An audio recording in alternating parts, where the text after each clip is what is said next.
1996 সাল থেকে শেয়ার বাজারে যাতায়াত খুরশেদ আলমের। বড় আশা নিয়ে নিজের জমানো 14 লাখ টাকা বিনিয়োগ করেছিলেন তিনি। শুরুর দিকে মাসে 15-20 হাজার টাকা লাভ করতে পারলেও বর্তমানে লাভ তো দূরের কথা, মূলধন কমতে কমতে ঠেকেছে মাত্র 1.5 লাখ টাকায়। এখন মনে করেন নিজে চলতে কষ্ট হয়ে যায়, ছেলে মেয়ে নিয়ে খুব কষ্টে আছি। তো এখন এই বয়সে যাবো কই, কি করবো বলেন? তারপরে এখানে আসি আশার আলো দেখার জন্য।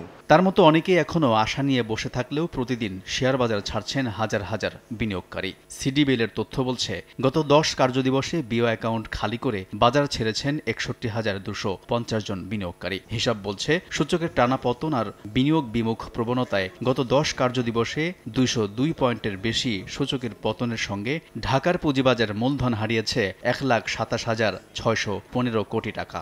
বিনিয়োগকারী ও ব্রোকারেজ হাউসের কর্মকর্তারা বলছেন, চলমান অস্থিরতা পুঁজিবাজারে পুঞ্জীভূত আস্থাহীনতার সমস্যাকে আরও প্রকট করে তুলেছে।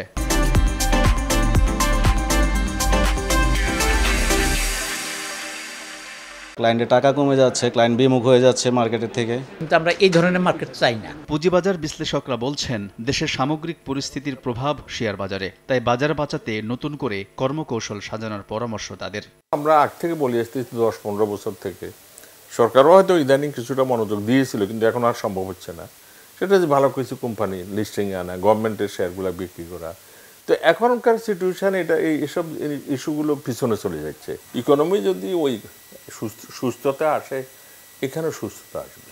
এদিকে সপ্তাহ জুড়ে বড় পতন হলেও চতুর্থ কার্যদিবস বুধবার কিছুটা ইতিবাচক খবর দিয়েছে ঢাকা স্টক এক্সচেঞ্জ ডিএসই। প্রধান সূচকটি 10 পয়েন্ট বেড়ে অবস্থান করছে 5,280 পয়েন্টে। অপরদিকে চট্টগ্রাম স্টক এক্সচেঞ্জ সিএসসির সার্বিক সূচক 48 পয়েন্ট বেড়ে দাঁড়িয়েছে 15,093 পয়েন্ট। আলতাফ হোসাইন, সময় সংবাদ, ঢাকা।